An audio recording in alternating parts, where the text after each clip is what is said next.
హల్లెలూయా, హల్లెలూయా. దేవుని నామానికి మహిమ కలుగును గాక. కళ్ళు మూసుకుందాం, ప్రార్థించుకుందాం, ప్రభు వైపు చూద్దాం. ఆశ గల ప్రాణాన్ని దేవుడు తృప్తిపరిచే దేవుడు. నువ్వు ఏ ఆశతో, ఏ దిగులుతో, ఏ వాంఛతో దేవుని సన్నిధికి వచ్చి ఉన్నావో దేవుని ప్రియ బిడ్డ, మనుష్యుడు మాట్లాడితే దేవుని కార్యాలు జరగవు కానీ దేవుడు మాట్లాడతాడు. తన సేవకురాలను నిలబెట్టుకొని మీకు అవసరమైన మాటను విడుదల చేయబోతుండు. మనందరికీ అవసరమైన మాటను దేవుడు విడుదల చేయబోతుండు కనుక హృదయాలను సిద్ధపరచుకుందాం. మహాపరిశుద్ధుడా, ప్రేమ నమ్మకం కలిగిన మా తండ్రి, కృప కలిగిన మా ప్రభువా, అయ్యా ఈ సాయంకాల ఆరాధనలోనికి, విడుదల స్వస్థత ఆరాధనలోనికి వచ్చిన నీ బిడ్డలని మీరు ఆదరించే దేవుడు, విడుదలను అనుగ్రహించే దేవుడు. అయ్యా నీ వాక్యము వెల్లడి అగుట వలనే వెలుగు కలుగునుగా కని సెలవిచ్చిన దేవా, మా ప్రియులు ఏ ఆశతో, ఏ వాంఛతో, అయ్యా దిగులుతో, అయ్యా గుండె బరువెక్కిన స్థితిలో నాయన నీ బిడ్డలు వచ్చి ఉంటుండగా నీ వాక్కు ద్వారా విడుదల కలగాలయ్యా. నీ వాక్కు ద్వారా నాయన స్వస్థత కలగాలి, రక్షణ కార్యము జరుగునుగాకని మేము ప్రార్థిస్తూ ఈ బిడ్డల్ని మీకు అప్పగించుకుంటూ మీరే మహిమ, ఘనత, ప్రభావాలు పొందమని యేసు నామములో అడిగి వేడుకొని ప్రార్థన చేస్తున్నాం మా తండ్రి. ఆమేన్, ఆమేన్, హల్లెలూయా. దేవుని నామానికి మహిమ కలుగునుగాక. ఒకసారి ఉజ్జీవంగా ఉన్నవారు, సంతోషంగా ఉన్నవారు గట్టిగా చప్పట్లు కొట్టి దేవుని నామాన్ని మహిమ పరుద్దాం. బోలో యేసు మహారాజుకి. అబ్బా చిన్నగా చెప్తున్నారు. చక్కెర లేని టీ అంటే షుగర్ వాళ్ళే తాగుతారు. మరొక్కసారి చెప్దామా? బోలో యేసు మహారాజుకి జై, హల్లెలూయా. దేవుని నామానికి మహిమ కలుగునుగాక. కూడి వచ్చిన మీ అందరికీ ప్రభువైన యేసుక్రీస్తు నామంలో మరి ప్రభు పేరట మీ అందరికీ ప్రతి ప్రాంతము నుండి మరి మా ఆహ్వానాన్ని అందుకొని ప్రేమతో ఈ యొక్క ఆరాధనలోనికి అడుగుపెట్టిన మిమ్మల్ని అందరినీ మరి హృదయపూర్వకంగా వందనాలు తెలియజేసుకుంటూ నేను ఒకటి నమ్ముతున్నాను, దేవుడు మిమ్మల్ని దర్శించబోతుండు. పక్కనున్న వాడిని చూడండి, దేవుడు నిన్ను దర్శిస్తుందని చెప్పండి. వాక్యముతో దర్శించబోతుండు. నీ పరిస్థితుల్లో మార్పు కలగబోతుంది. నేను ఒక మాట చెప్తాను, అంతరంగములో మార్పు కలుగుతానంట, బాహ్య సంబంధంలో దేవుడు మార్పును తీసుకురాబోతుండు. నమ్మిన వారు గట్టి హల్లెలూయా చెప్దాము. హల్లెలూయా. దేవుని నామానికి మహిమ కలుగునుగాక. నేను గత 2 వారాలుగా పావురము, హంస గురించి చెప్పాను.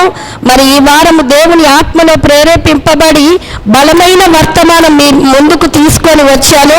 దేవుడు మిమ్మల్ని బలంగా కట్టబోతుండు. దేవుడు మిమ్మల్ని బలంగా దీవించబోతుండు. బలమైన సాతాను కోట గోడలు కూల్చబడబోతున్నవి. నమ్మిన వారు చప్పట్లు కొట్టి దేవుని నామాన్ని మహిమపరచండి. హల్లెలూయా. మార్కు సువార్త తీయకూడదు, నేను చెప్పినప్పుడు మీరు తీయండి. మార్కు సువార్త 8వ అధ్యాయం 24వ వచనంలో ఒక మాట రాయబడి ఉంటుంది. అక్కడ ఒక వ్యక్తి కన్ను లేక గుడ్డివాడుంటే యేసు ప్రభు ఆయన దగ్గరికి వచ్చి ఆ నేల మట్టిని ఉమ్మేసి బురద చేసి ఆ కన్నులకు పూస్తాడు.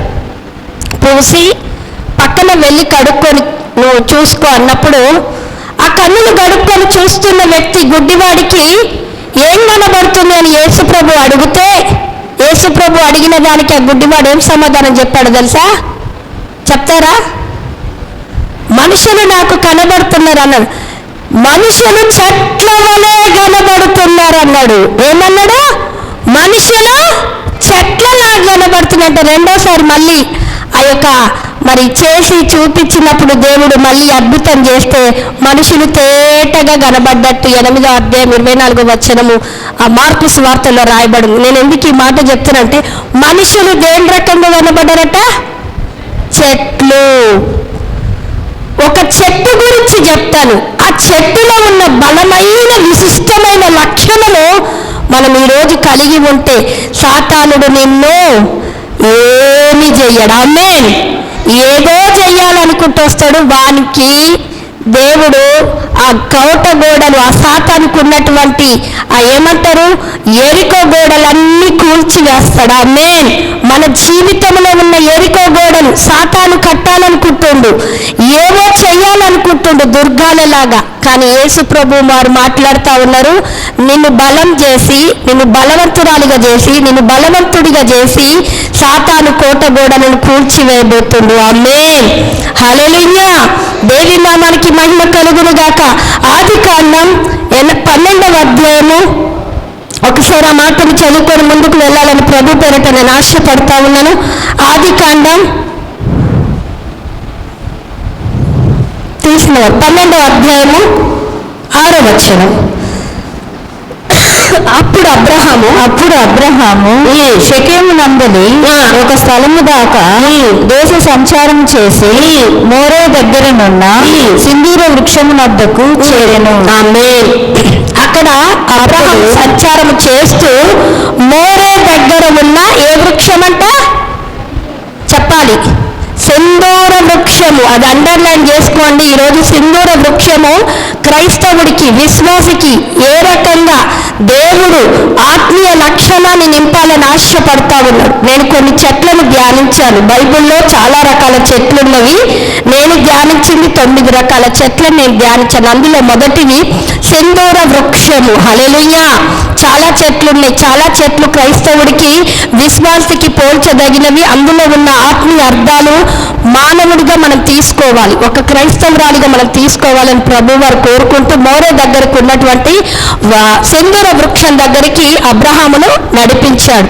సింధూర వృక్షం ఎలా ఉంటుందంటే రెడ్ వుడ్, అది చాలా ఎర్రగా ఉంటుంది. దాంట్లో నుండి వచ్చే పదార్థం కూడా ఎర్రగానే ఉంటుంది. సింధూర వృక్షము అంటే మరొక రకంగా చెప్పాలంటే మన తెలుగు భాషలో కుంకుమ పువ్వు అంటారు చూడండి, ఆ రకమైనటువంటి ఒక ట్రీ అన్నట్టు. చాలా బలమైనది, చాలా విశిష్ట కలిగిన ఈ ట్రీ. మరి ఈ యొక్క వృక్షము పాత నిబంధన గ్రంథంలో చూస్తే అబ్రహాము ఎక్కడికి వెళ్ళి ప్రార్థన చేసుకుంటూ ఉండేవాడనంటే వృక్షాల క్రింద వెళ్ళి, ఆమేన్, బలిపీఠాలు కట్టేవాడు. బలిపీఠము ఆత్మీయ జీవితానికి, ప్రార్థనకు సూచనగా చూపిస్తా ఉంది. దేవుని బిడ్డలారా, చెట్టు దగ్గరకు వచ్చి బలిపీఠం కట్టేవాడు. అబ్రహాము చాలా బలిపీఠాలు కట్టినట్టుగా కూడా బైబిల్ సెలవిస్తా ఉంది. అట్లా బలిపీఠాలు కట్టుకుంటూ వెళ్తున్నప్పుడు సింధూర వృక్షం దగ్గర కూడా వచ్చినప్పుడు అక్కడ ఒక బలిపీఠం కట్టినట్టుగా రాయబడింది.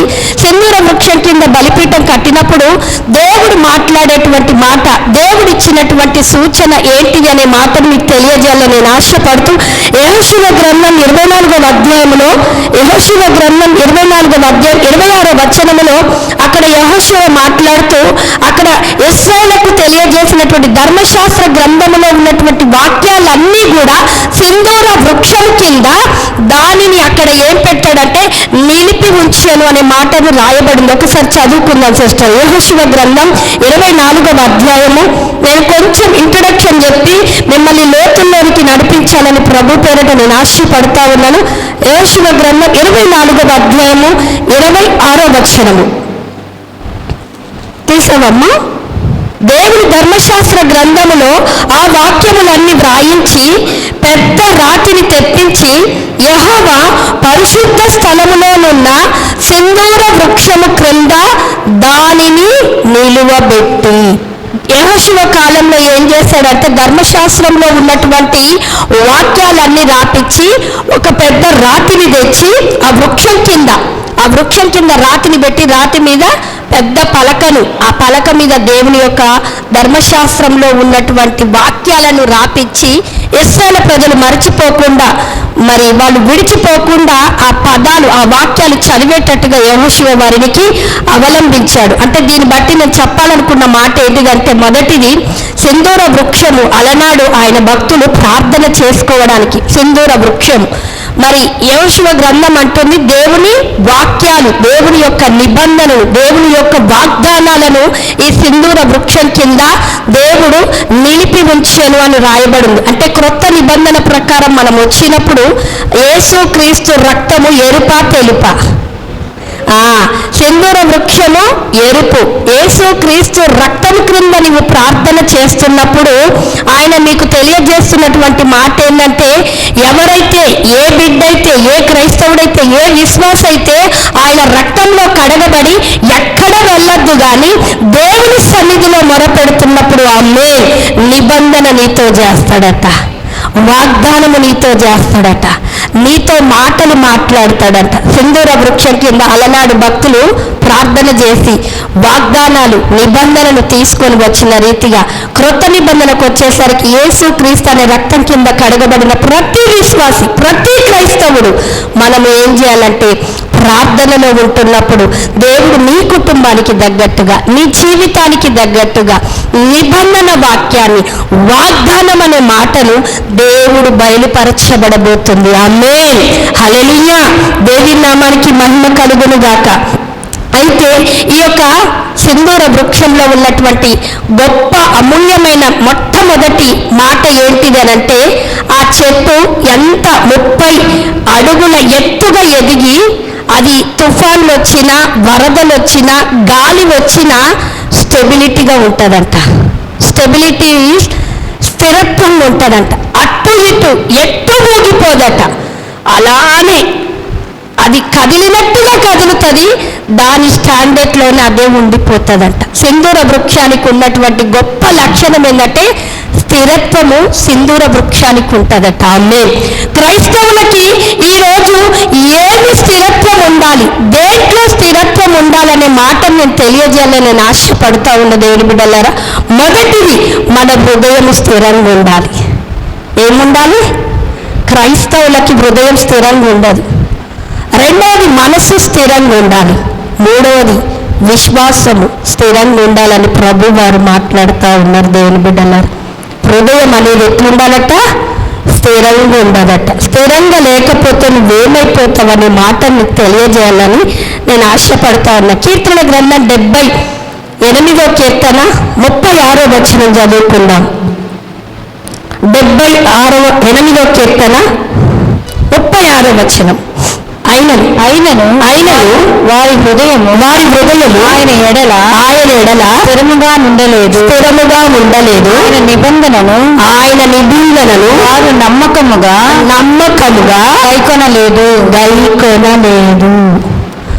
మనము స్థిరంగా హృదయాన్ని ఉంచుకోకపోతే ఏం నమ్మలేమంట? ఆయనను నమ్మలేము, దేవుడిచ్చే మాటని నమ్మలేము, దేవుడు చేసిన వాగ్దానాన్ని నమ్మలేము, దేవుడిస్తున్న నిబంధనని అంతకన్నా నమ్మలేమంట. హల్లెలూయా. దేవుడు మాట్లాడుతూ ఉన్నాడు, దేంట్లో స్థిరం ఉండాలి. మనం పెళ్ళిళ్ళు చేస్తే పెళ్ళిళ్ళు స్థిరంగా నిలబడాలి, పిల్లల జీవితాలు స్థిరంగా ఉండాలి, జాబులు స్థిరంగా ఉండాలి, ఇల్లులు కడితే ఇల్లులు స్థిరంగా ఉండాలి. అవునా లేదా? కానీ లోక సంబంధమైనవి ఇల్లు కట్టి ఒక 5 సంవత్సరాలకి ఇల్లు పడిపోయింది అనుకోండి, కూలిపోయింది అనుకోండి, ఎంత బాధనో కదా. చాలా డబ్బులు పెట్టి వివాహాలు చేసి 3 నెలలకే కాపురాలు విడిపోతున్నాయి, 5 నెలలకే, లేకపోతే సంవత్సరానికే, లేకపోతే 1 నెలకే విడిపోయిన కుటుంబాలు ఎన్నో ఉన్నాయి, జంటలు ఎన్నో ఉన్నాయి, కాపురాలు ఎన్నో విడిపోతుంటే ఎంత బాధ అవుతుందో కదా. అవునా లేదా? కుటుంబం విడిపోయినా, పిల్లలు చెడిపోతున్నా, లేకపోతే మనకు కట్టిన ఇల్లు పడిపోతున్నా ఎంత భయంకరంగా అంటే మన హృదయం ఎంత ఘోషిస్తుందో కదా, ఎంత విలపిస్తామో కదా.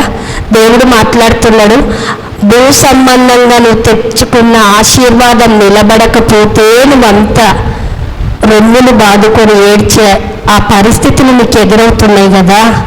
ఆత్మ సంబంధంగా దేవుడు మాట్లాడుతున్నాడు, నీ హృదయం ఎట్లుండాలట? స్థిరంగా. ఎందుకు స్థిరంగా ఉండాలి అని అంటే, నువ్వు స్థిరంగా నీ హృదయాన్ని పెట్టుకోకపోతేనంట దేవుడిచ్చే నిబంధనలు నమ్మవు, ఆయన చేయబోతున్న కార్యాన్ని నువ్వు నమ్మవు.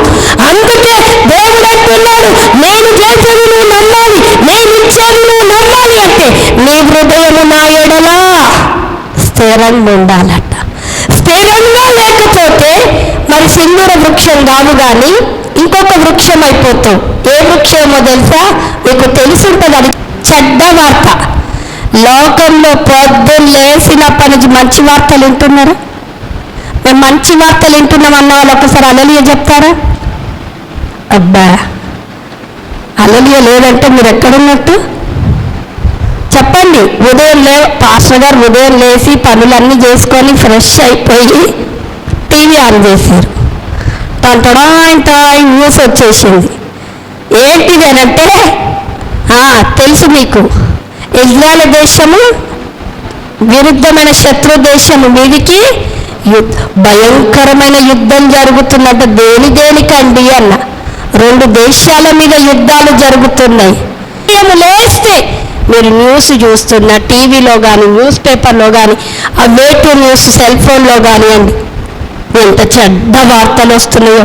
చిన్న పిల్లల మీద లైంగిక దాడులు, భార్య ఉంటే భర్త ఉండంగానే భార్యను చంపడం, భార్య ఉంటే భర్త ఉండగానే భర్తను చంపడం, ఇంకొక అక్రమ సంబంధాలతోటి, లేకపోతే ఆస్తుల కోసం చంపుకోవడాలు, లేకపోతే కులాంతర వివాహాల కోసం చంపుకోవడాలు, ఇంకా లేకపోతే బస్సు యాక్సిడెంట్లు. అసలు బస్సు ప్రయాణం చేయాలంటే చాలామంది భయపడిపోతున్నారు.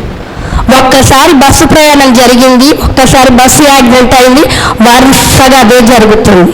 ఒక్కసారి ఫ్లైట్ కూలిపోయింది, ఫ్లైట్ అదే వరుసగా వస్తూనే ఉంది. ఒక్కసారి ట్రైను పట్టాలు తప్పినట్టు అదే కంటిన్యూగా వస్తూనే ఉంది. ఒక్కసారి మడ్డర్లు జరుగుతున్నాయి అంటే కంటిన్యూగా అదే వస్తున్నాయి. పొద్దున్న లేచి నుండి రాత్రి పడుకునేంత వరకు వీడు చంపిండు, వాడు కొట్టిండు, వీడు చచ్చిపోయిండు, ఈ దేశం ఇట్లయింది, వీళ్ళు ఇట్లయిండ్రు, ఈ యాక్సిడెంట్, ఆ యాక్సిడెంట్. అబ్బా, విని విని విని విని విని విని ఈ వార్తలు ఎటువంటి వార్తలండి? మంచి వార్తలా? మనకు సంతోషాన్ని ఇచ్చే వార్తలా? మన కుటుంబానికి ఆనందం ఇచ్చే వార్తలు అంటే ఏ ఒక్కటి అంతకన్నా. అయ్యే పక్క వాళ్ళకి జరిగితే మనకేంది, వాళ్ళు కొట్టుకుంటే మనకేంది, వీళ్ళు చచ్చిపోతే మనకేంది, ఆ దేశం మీద బాంబులు పడితే మనకేంది అని అంటే, సరే ఆ వార్తలు విని వినలేక నువ్వు వదిలేస్తున్నావు. నీ కుటుంబానికే, నీ కుటుంబం మీదికే. మంచి రాత్రి చికెన్ తెచ్చుకొని తింటావు, ఇప్పుడు నిండా తినేసి మంచిగా పడుకుంటాం. ఉదయకాలం లేచి తలుపు తెరిచేటప్పుడు టట్టని శబ్దం వస్తుంది. ఎవరా అని తీస్తే అప్పులో వచ్చేస్తారు. అప్పుడు ఎవరికి ఉంటుంది? అప్పులోను మా ఇంటిని తలుపు కట్టారు. లేకపోతే ఇంకేదో ఉదయకాలమే నువ్వు లేవడంతో కళ్ళు తిరుగుతుంటాయి. కళ్ళు తిరిగినాయని పోయి నువ్వు హాస్పిటల్లో చెకప్ చేసుకుంటే, అమ్మ నీ కొలెస్ట్రాల్ ఎక్కువ ఉంది, స్ట్రోక్ వస్తుందట. అమ్మ నీకు ఉప్పు కారాలు ఎక్కువ తింటున్నావు, బీపీ. అమ్మ నువ్వు షుగర్ ఎక్కువ తీసుకున్నావు, నీ ఒంట్లో షుగరు. ఏదో రూపకంగా పిల్లల్ని స్కూల్కి పంపిస్తాం, పిల్లల్ని కాలేజీకి పంపుతాం. మంచిగా వస్తాడని, మంచిగానే రావాలని అందరూ కోరుకుంటారండి. కానీ వాడేదో నడిపే విధానమా, పోయే విధానమా, టైర్ కింద పడతాడు, సైకిల్ కింద పడతాడు, దెబ్బలు తగిలించుకొని. పొద్దున పోయేటప్పుడు మావాడు బాగానే పోయాడండి. మేము మంచిగా పంపించా, కాలిన కొట్టుకొని వచ్చి కాలికి దెబ్బ తగిలించుకొని, చేయికి దెబ్బ తగిలించుకొని. ఇవే న్యూస్లు మన ఇంటిలో, మన ఒంటిలో ఏదో ఒక రకమైన దుర్వార్తను మనం వినాల్సి వస్తుంది. ఆ దుర్వార్త వినినప్పుడు మన హృదయం అంతా ఏమవుతుందో తెలుసా? జడుస్తుందంట, భయపడుతుందంట. హల్లెలూయా! ప్రతి మానవుడు, అది ఎవరైనా సరే, ప్రతి మానవుడు దేవుడు మాట్లాడుతుండు. నువ్వు ఏ వార్తనన్నా విను, బ్యాడ్ విను, గుడ్ విను. ఏది విన్నా ఎలా అవుతుందంటే, నీ హృదయం మంచిది విన్నామనుకో హృదయం పొంగుతుందట. బ్యాడ్ కనుక నీకు సంబంధించింది కాకపోయినా బయట వాళ్ళకి సంబంధించింది కొంచెం నీ హృదయంలోనికి ఏమవుతుందనంటే, భయం అనేది, గుండె, ఆ హృదయం అనేది జడవడం అంటే ఒకలాంటి భయముతో ముడుచుకొని పోతా ఉంది. దేవుడు మాట్లాడుతూ ఉన్నాడు 78:36 వాడు యెహోవాను నమ్ముకోడు గనుక, యెహోవా యందు హృదయం స్థిరంగా లేదు గనుక దేవుని వాక్యము, దేవుని వాగ్దానము, దేవుని కార్యాలు నమ్మలేడు. కానీ యెహోవా యందు స్థిరముగా ఉండేవాడు, యెహోవాను ఆశ్రయించేవాడు ఏ దుర్వార్తకు కూడా జేడియరంట. అయితే ఈ బైబిల్లో ఉన్నటువంటి భక్తులను మీకు తెలియజేసి ఆ హృదయాలను దేవుడు మీకు ఇచ్చునుగాక. ఆమేన్, హల్లెలూయా. ఇక్కడే ఉన్న వాళ్ళు అన్న వాళ్ళు ఒకసారి హల్లెలూయా చెప్తారా గట్టిగా? మా మైండ్లు ఎక్కడో ఉన్నాయి అన్న వాళ్ళు హల్లెలూయా చెప్తారా? అమ్మ దేవుడికి స్తోత్రం, దేవుడు మిమ్మల్ని దీవించునుగాక. చూడండి, బైబిల్లో మొట్టమొదటి వ్యక్తి, ఒక వ్యక్తిని పరిచయం చేసి ఆయన హృదయం ఎలా ఉందో ఆ హృదయం నీకు కావాలని నేను ప్రార్థన చేస్తా. దేవుడు ఖచ్చితంగా ఆ హృదయంతో నిన్ను నింపునుగాక. ఆమేన్. అయితే బైబిల్లో యోబును నేను మొదటగా ఎందుకు తీసుకుంటున్నానంటే, యోబు అరుణోదయమే లేచి తన కుమార్తెల నిమిత్తం దహన బలి అర్పించదని 1:5 రాయబడింది. బాగుంది. కానీ రాను రాను మరి సాతానుడు వెలుగుదూత రూపము పైకి వేసుకొని వెళ్తే దేవదూతలు కూడా కనుక్కోలేదు, దేవుడే కనుక్కొని నువ్వు ఎక్కడి నుండి వచ్చినావు ఎవరు అని అడిగితే, భూమిలో అటు ఇటు సంచరించుతూ తిరుగుతూ వచ్చాను, యోబుని గురించి చూసామని యోబు గురించి అంతా మాట్లాడుతూ వచ్చింది. యోబు దగ్గర సమస్తాన్ని తీసివేయడానికి పర్మిషన్ కోసం ఎక్కడికి వెళ్ళింది? పరలోకానికి వెళ్ళింది. సాతానుగాడు తీసుకొని వచ్చాడు. మీరు యోబు గ్రంథం 14వ వచనం నుండి మీరు చదివినట్లయితే, తీయకూడదు, రాసుకోండి. 4 సంఘటనలు జరిగినాయి. 1, ఆయనకున్న గాడిదల మీద, ఆయనకున్న గొర్రెల మీద, పశు సంపద మీద, ఆయనకున్నటువంటి మరి ఆ వంటల మీద, ఆయనకున్న పనివాళ్ళు, ఆయనకున్న పిల్లలు, ఆయనకున్న కుమారులు. ఈ 4 సంఘటనలు ఒకదాని తర్వాత ఒకటి అక్కడ రాయబడి ఉంటుంది. మీరు ఇంటికి వెళ్ళాక చదవండి. ఒక సంఘటన గురించి చెడు వార్త యోబుకి ఇట్లా వచ్చి, నేను ఒక్కనే మిగిలిన్నానయ్యా, మీ యొక్క వంటల మీదకి మీ యొక్క గాడిదలను ఈ రకంగా శత్రువులు తీసుకొని పోతుంటే నేను ఒక్కనే మిగిల్చుకొని వచ్చాను అని చెప్తాడు. ఆ సుడిగాలి వచ్చి వాటి మీద పడ్డప్పుడు గొర్రెలన్నీ చచ్చిపోయాయని, నేనొక్కనే మిగిలి ఉండి వచ్చానని, ఒక్కొక్క సంఘటన కొంత కాలానికి సమయానికి గ్యాప్ ఇచ్చుకుంటూ యోబు దగ్గరకు వచ్చి చెప్తా ఉన్నారు. గొర్రెలు పోయాయి, వంటలు పోయాయి, పశు సంపద పోయింది, చివరికి పిల్లలు పోయారు. ఈ 4 సంఘటనలు జరిగినప్పుడు యోబు హృదయము దేవుని యందు ఎట్లుంది? అస్థిరంగా ఉందా, స్థిరంగా ఉందా?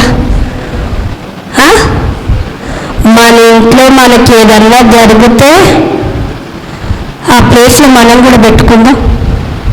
ఒక్కసారి మీ ఇంటికి అప్పులో వచ్చి పడ్డారనుకోండి, అయ్యా రేపు 2 నెలలు టైం పెడితే వాళ్ళని పంపించేస్తాం. అదే మళ్ళీ గంటకి ఇంకొకరు వస్తారు. ఎవరు వస్తారో? నీ శరీరం అనే రోగం వస్తుందో, లేకపోతే నీ పిల్లల ద్వారా వస్తుందో, లేకపోతే మీ అత్తమ్మ ద్వారా వస్తుందో, లేకపోతే మీ కుటుంబ సభ్యుల ద్వారా వస్తుందో, సమాధానాన్ని తీసివేసేటట్టుగా. ఒక్క సమస్య అయితే వాడికి 2 నెలలు గ్యాప్ ఇచ్చి 2 నెలలకు కడతామని పంపించేస్తాము మనము. ఈ సమస్యలు ఎవరు తీర్చాలి? రోగం వచ్చినా, మన ఇంట్లో మన వాళ్ళే మనకు గొడవ తీసుకొచ్చినా, మన ఇంట్లో వాళ్ళే మనల్ని హేళన చేస్తున్నా, ఒకదానికి వెనకాల ఒకటి నా ఇంటి మీదకి ఎప్పుడు సమస్య వస్తుందో మనం చేతులు చూపిస్తారా?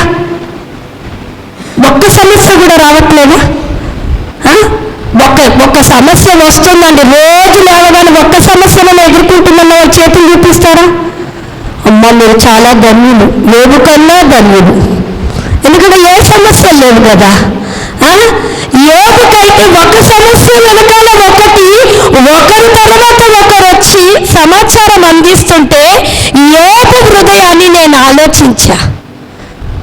యోబు దగ్గరికి వెళ్ళి ప్రార్థనా గదిలో యోబును ఆలోచించా, యోబు హృదయాన్ని ఆలోచించా. మనం అనుకుంటాం యోబులాగా నన్ను ఆశీర్వదించి, ఎట్లా డబుల్ బ్లెస్సింగా? అయితే ఒకదానికొకటి వస్తూనే ఉంటుంది, జాగ్రత్త.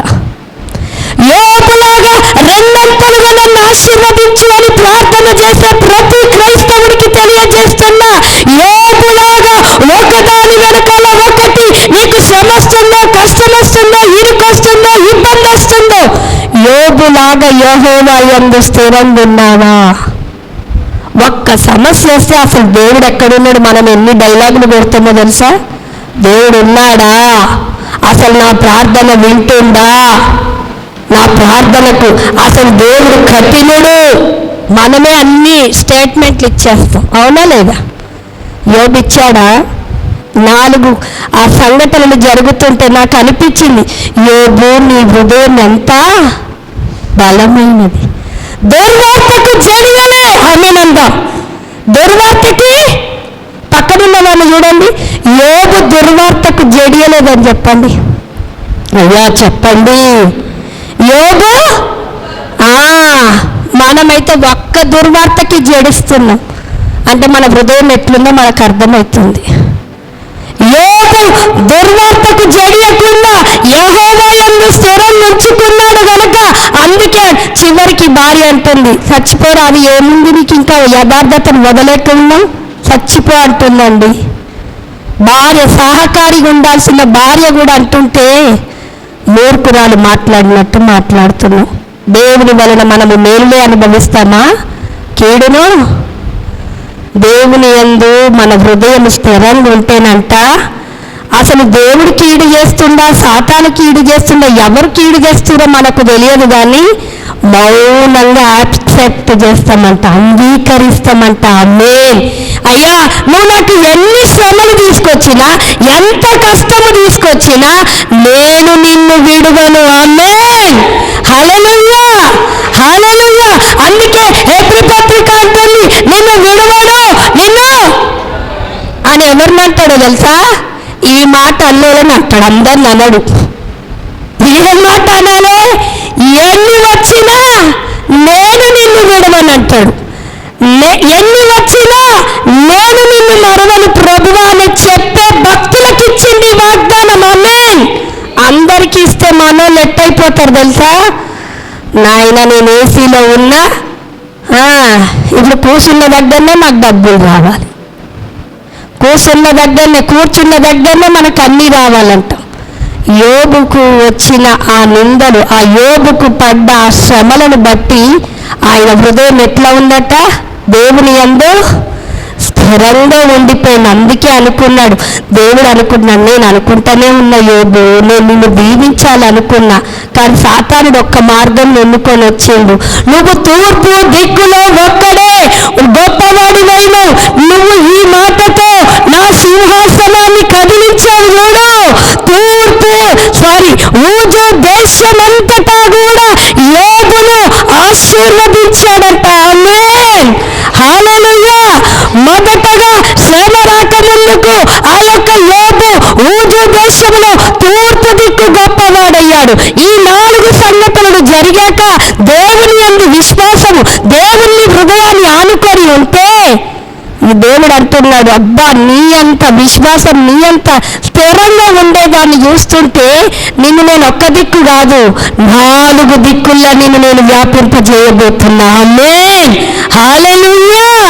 దేవుని నామానికి మహిమ కలుగునుగాక. అందుకే దేవుడు కోరుకుంటా ఉన్నాడు, సింధూర వృక్షంలో ఉన్న గొప్ప క్వాలిటీ ఏంటంటే స్థిరత్వం. మన హృదయం స్థిరంగా ఉండాలి. దేనికంటే దానికి ఊరికే ప్రతి దాంట్లో స్థిరంగా ఉండరు. చేస్తామంటారు, చెయ్యరు. పెడతామంటారు, పెట్టరు. దేవుల్లో కూడా మనము స్థిరంగా ఉండాలి. మనం ఏదైతే అనుకుంటామో, దేవా నన్ను విశ్వాసంలో ముందుకు నడిపి అన్నప్పుడు విశ్వాసానికి తగ్గట్టుగా నీకు శ్రమలు వస్తాయా, నిందలు వస్తాయా, అవమానాలు వస్తాయా? దేవుని యందు సనగకూడదు, గునుగకూడకుండా దేవుణ్ణి నువ్వు మహిమపరిచి దేవుణ్ణి నువ్వు స్తుతించే యోబులాగా నువ్వు ఉంటే దేవుడు నీకు 2 అంతలు ఇవ్వబోతాడు. ఆమేన్. హల్లెలూయా. దేవుని నామానికి మహిమ కలుగునుగాక. ఇంకా 2వ వ్యక్తిని కూడా మీకు తెలియజేసి నేను ముందుకు వెళ్తాను. దేవుని బిడ్డలారా, దావీదు మనకు అందరికీ తెలుసు. దావీదు 1 సమూయేలు గ్రంథం 30వ అధ్యాయం మీరు తీసి పెట్టుకోండి. అక్కడ ఒక సంఘటన జరిగింది. సిక్లగ్కు వచ్చినప్పుడు దావీదు ఆయన దగ్గర ఉన్నటువంటి సైన్యాన్ని, ఆయన దగ్గర ఉన్నటువంటి భార్యను, ఆయన దగ్గర ఉన్నటువంటి పిల్లల్ని అందరినీ అమాలేకులు దండెత్తి వచ్చేట చిత్రహింసలు చేసి దావీదుకున్న భార్యలను, దావీదుకున్న సంతానాన్ని తీసుకొని వెళ్ళిపోయారట. అక్కడ సిక్లగ్లో ఉన్నటువంటి ప్రజలను చాలా హింస చేసి అమాలేకులు ఈ రకంగా చేసి వెళ్ళినప్పుడు దావీదుకు తన పిల్లలు అందరూ కూడా చెరలోనికి వెళ్ళిపోయారు, భార్య పిల్లలు. తీరా చూస్తే సిక్లగ్లో ఉన్న ప్రజలే దావీదు మీద తిరగబడ్డారు. గుర్తుపెట్టుకోండి, ఒకప్పుడు సిక్లగ్లో ఉన్న ప్రజలు అప్పులతో, సిక్లగ్లో ఉన్న ప్రజలు ఎన్నిక లేకుండా బాధ బాధలో ఉండి మమ్మల్ని ఏలుబడి చెయ్యవా అని అడిగిన ఈ 400 మంది సిక్లక్లో ఉన్న ప్రజలు దావీదు దగ్గరకు వచ్చి ఒకప్పుడు ఏమీ లేని వాళ్ళకి నాయకుడుగా, వాళ్ళకున్న అప్పులను తీసి, వాళ్ళకున్న బాధలు తీసి ఒక నాయకుడిగా, వాళ్ళకు ఉన్నటువంటి ఒక మంచి లీడర్గా ఉన్నటువంటి దావీదు అదే ప్రజల దగ్గర కష్టం వచ్చింది, దావీదు వలనే వచ్చింది. అమాలేకులు వచ్చి ఆ సిక్లక్లో ఉన్న ప్రజలు 400 మంది చాలా చిత్రహింస చేసి వాళ్ళ పిల్లల్ని ఎత్తుకొని పోతుంటే దావీదు మీదకి రాళ్ళు రుబ్బినట్టుగా రాయబడి ఉంటుంది. నేను ఎందుకు ఈ మాట చెప్తున్నానంటే, దావీదుకు భార్యలు పోయారు, పిల్లలు పోయారు చెరలోనికి.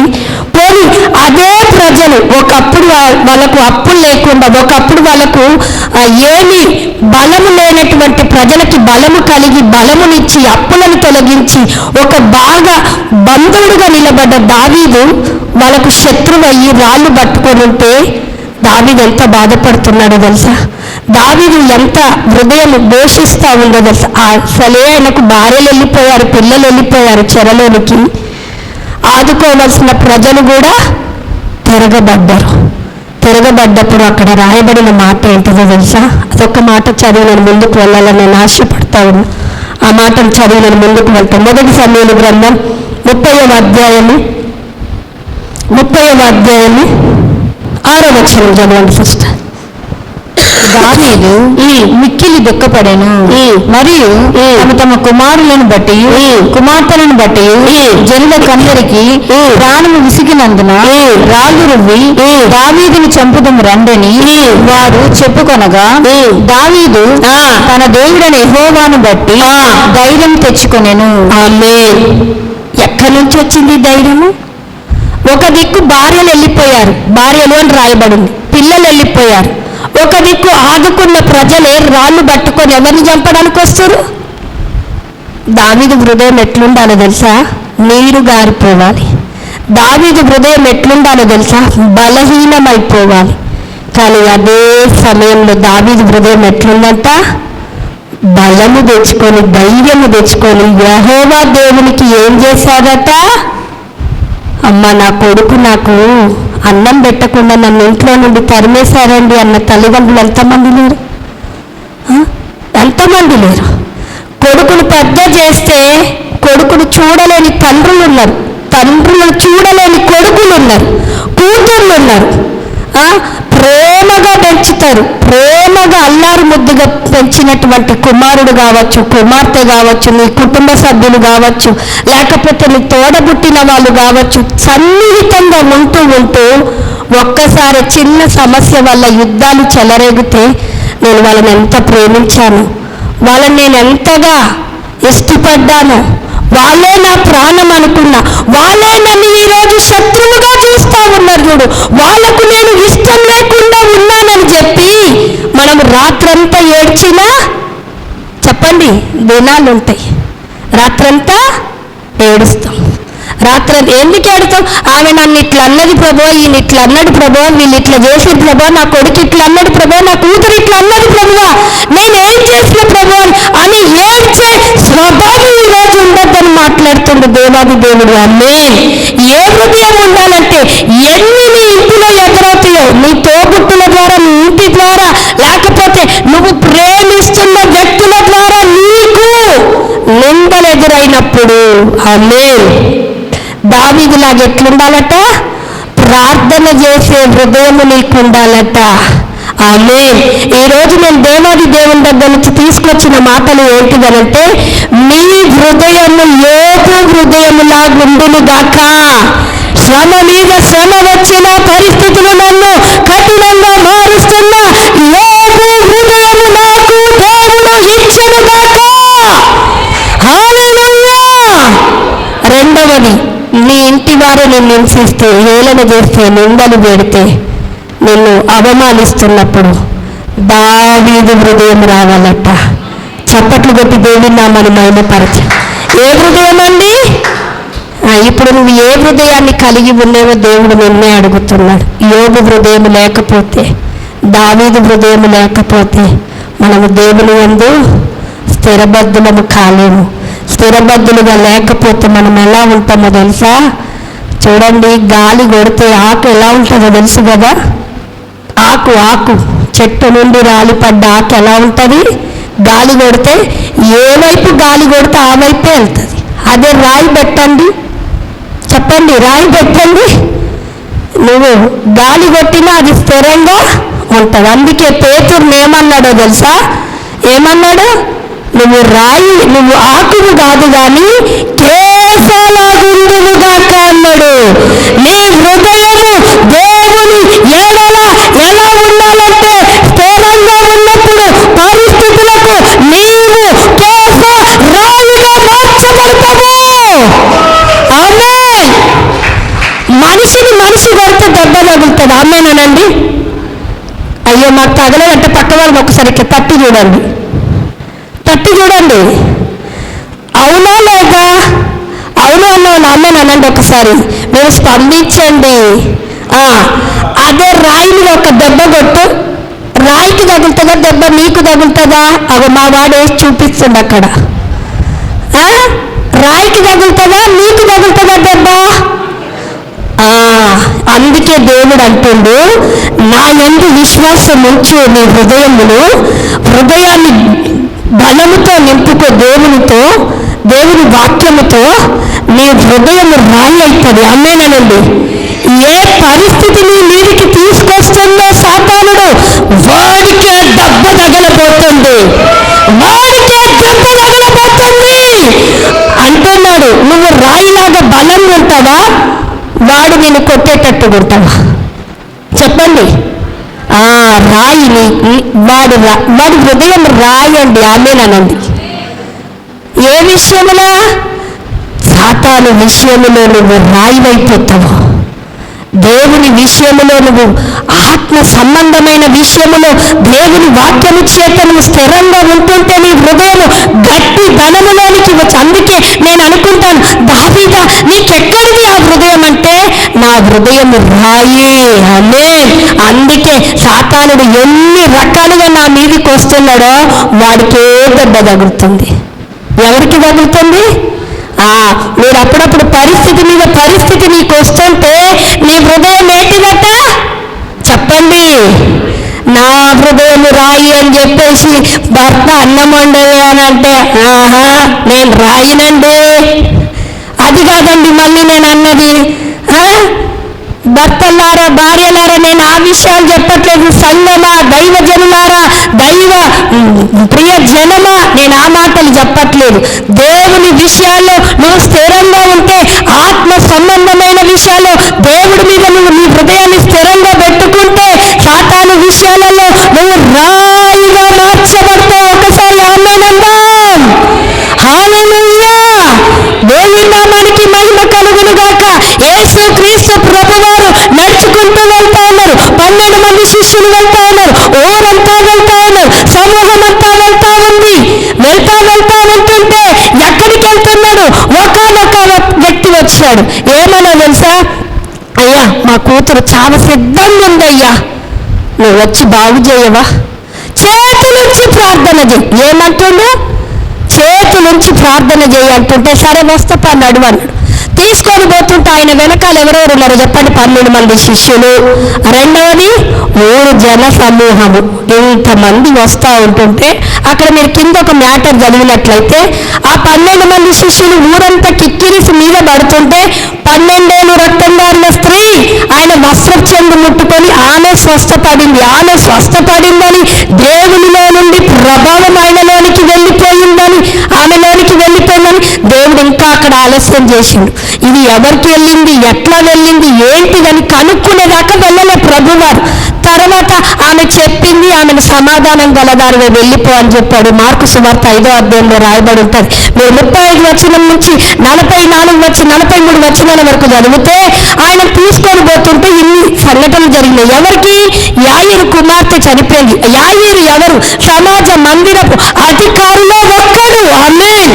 అధికారి తీసుకొని పోతున్నాడు. వారి ఇంటిలో సమస్య ఉంది, వాళ్ళ కూతురు చనిపోబోతుంది.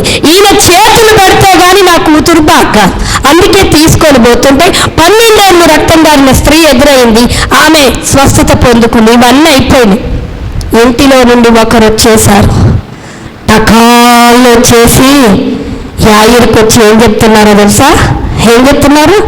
చెవులో చెప్పుకుంటారండి. ఏదైనా విషయాలు ఉంటే చెవులో చెప్పుకుంటాం, సీక్రెట్ కదా. ఆయన ఇక బాధ పెట్టకు, భ్రమ పెట్టకు, నీ కుమార్తె. ఆ మాట ప్రభు వారు విన్నారు. విని చక్కటి మాట ఏమంటుండో తెలుసా? ఆ మాట తీసి చదవండి సిస్టర్. మార్కు సువార్త 5వ అధ్యాయం 36-37 వచనాల్లో నమ్మిక మాత్రమే ఉంచుము. ఆ మాట చదవండి. మార్కు సువార్త 5వ అధ్యాయం నమ్మిక మాత్రమే ఉంచు. ఆ మాట ఒక్కటి చదివండి. 36వ వచనం. యేసు వారు చెప్పిన మాట లక్ష్య పెట్టక భయపడకుము, నమ్మిక మాత్రమే ఉంచుమని ఎవరికి చెప్పిండు? సమాజపు మందిరపు అధికారి. సమాజపు మందిరపు అధికారి ఏం విన్నాడు? వాళ్ళ ఇంటిలో నుండి వచ్చిన వ్యక్తి ఏం చెప్పాడు? అరే నీ కూతురు చచ్చిపోయి ఎందుకు తీసుకుంటున్నావు, రిటర్న్ పంపించేసేయ్ అని వాళ్ళ ఇంటిలో నుండి ఒక సమాచారం, దుర్వార్త వచ్చింది. అమ్మేనంగా దుర్వార్త విన్నాడు. ప్రభువారు అంటున్నారు భయపడకిగా. ఏం చేయమంటుండో? నమ్మిక మాత్రమే. అసలు ఆయనకు ఎలాంటి హృదయం ఉంటుందో ఒకసారి. నిజంగా నమ్మిక ఉంచి ప్రభువారిని ఇంటికి తీసుకొచ్చాడా, ప్రభువారిని వెనకకు పంపించారా? చెప్తారా ఒకసారి? ఏ హృదయం ఉందండి.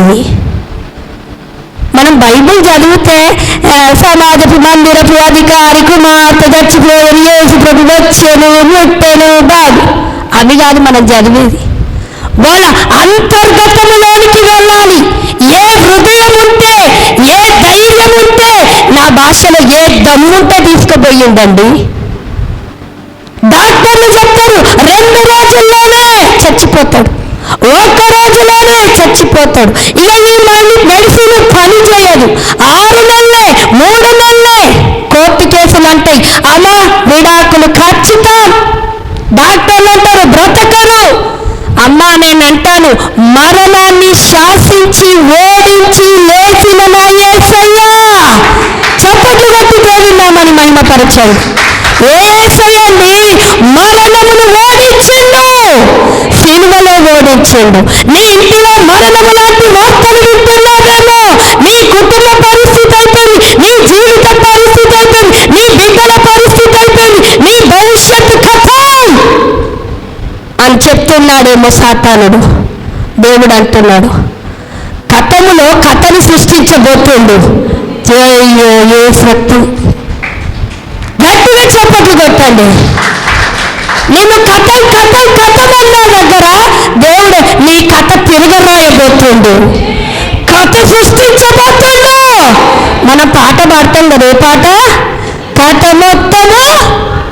ఎక్కడ కథ మొత్తం అంటే అన్ని కథలు చెప్తున్నాయి. నీ బతుకు ఎంతే, నువ్వు 10,000 జీతమే, నీకు పెళ్లి కాదు, నీకు పిల్లలు పుట్టరు, నీకు విడాకులు అవుతాయి, నీకు అప్పులు ఉంటాయి, నీకు రోగం ఉంటాయి. కథలు రాసి పెట్టారేమో, ఆ కథలు తిరగా రాసే దేవుడు. ఆ కథలు దేవుడు నూతనంగా ఆరంభించబోతున్నాడు. హల్లెలూయా. దేవుని నామానికి మహిమ కలుగునుగా. యాయిరు హృదయం ఎట్లాంటి హృదయమో తెలుసా?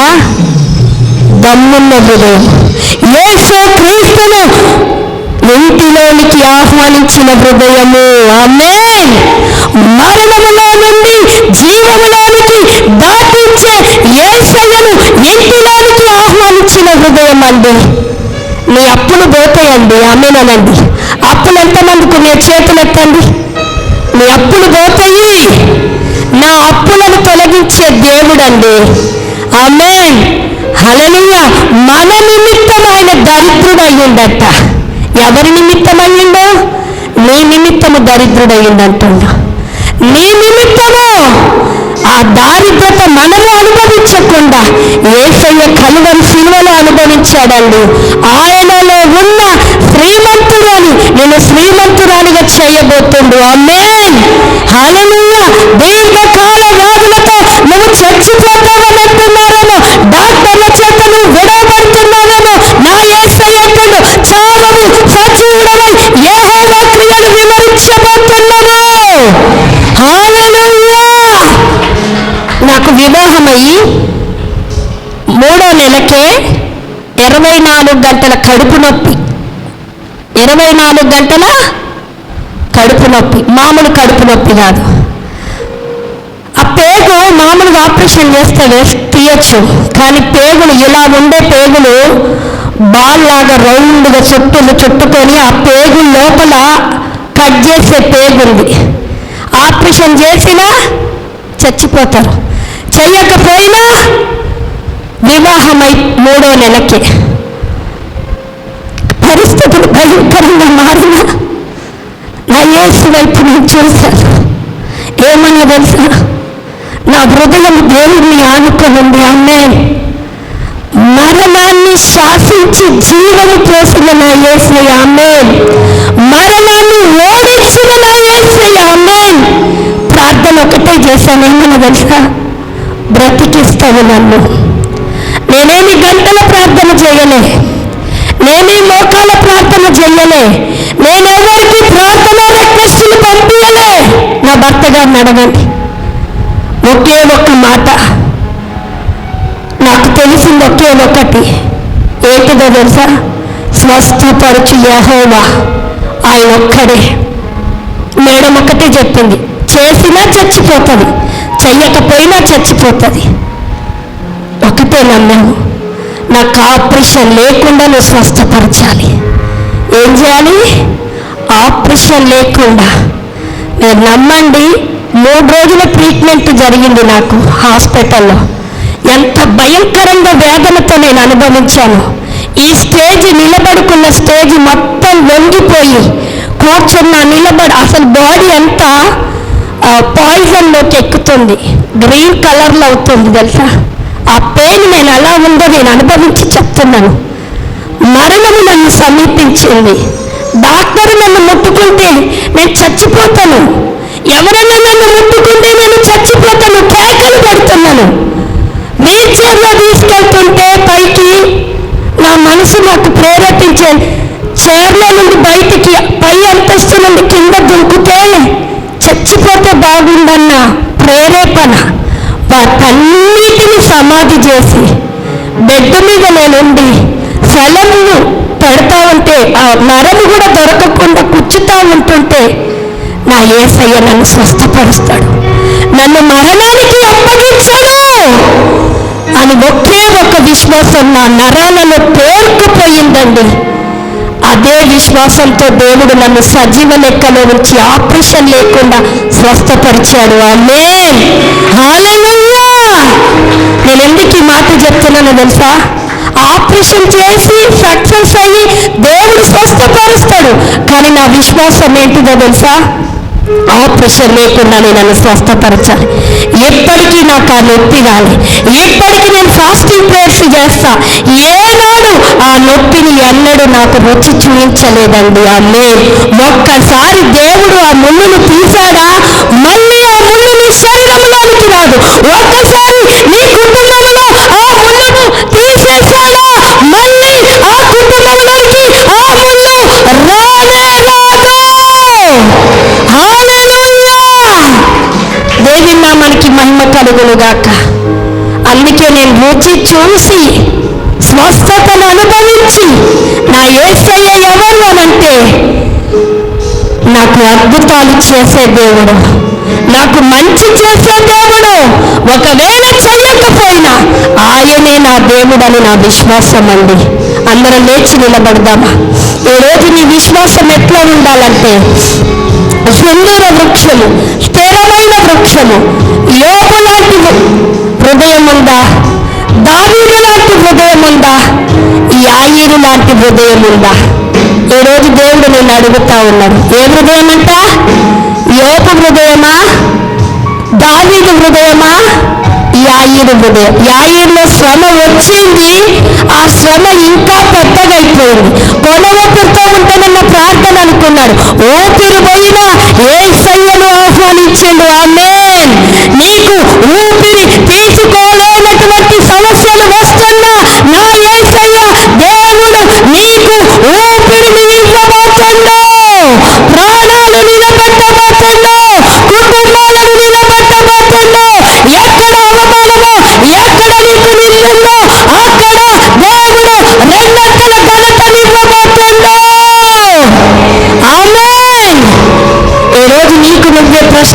చేసుకొని దేవుణ్ణి ఒకటి అడుగు.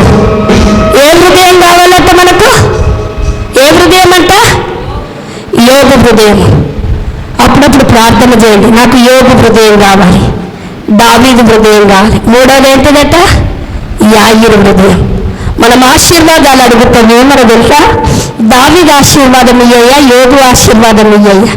నేను అంటాను, ఆశీర్వాదాల కంటే ముందుగా నేను అందుకే చెప్పాను, ఇన్నర్లో మనం కట్టబడితే అవుట్ సైడ్ దేవుడు కార్యం చేయబోతాడు. ఆమేన్.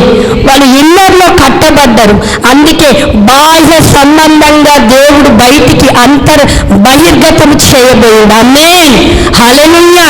మీరు ఈ హృదయాలతో మీరు నింపబడితే మీరు ఏ వార్తకి, ఏ దుర్వార్తకి మీరు జడియకుండా మీరు ముందుకే వెళ్ళబోతారు. మీకు విజయంలోనే మీ అడుగు ఉండబోతుంది, మీకు విజయాలే మీరు చూడబోతారు. కన్ను మూసుకున్నాం దేవుని ప్రియ బిడ్డలారా, పరిశుద్ధాత్మ దేవుని వైపు చూద్దాం. దేవుడు నిన్ను వాక్యంతో సంధిస్తా ఉన్నాడు.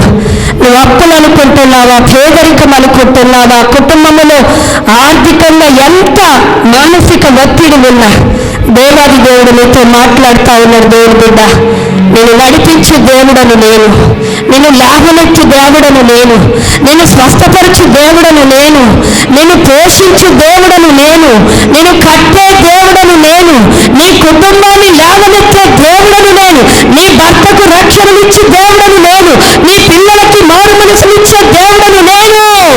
చెడిపోతున్న నీ గృహము, చెడిపోతున్న నీ పిల్లల హృదయాలు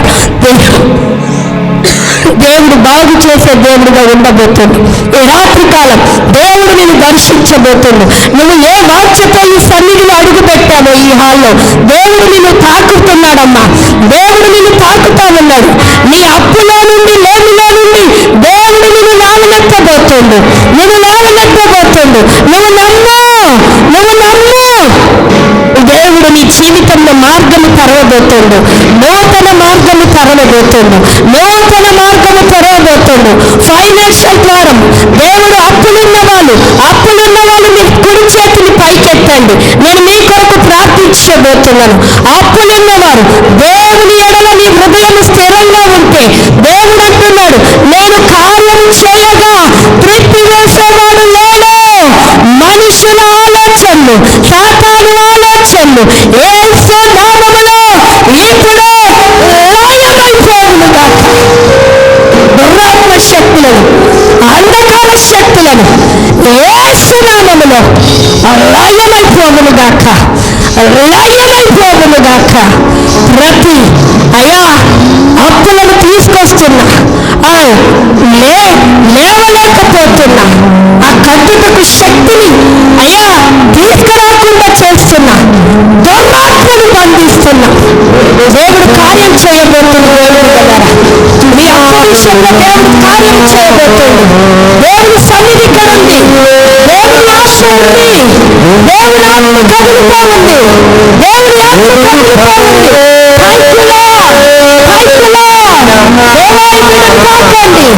దేవుని యందు భయము, దేవుని యందు భయము.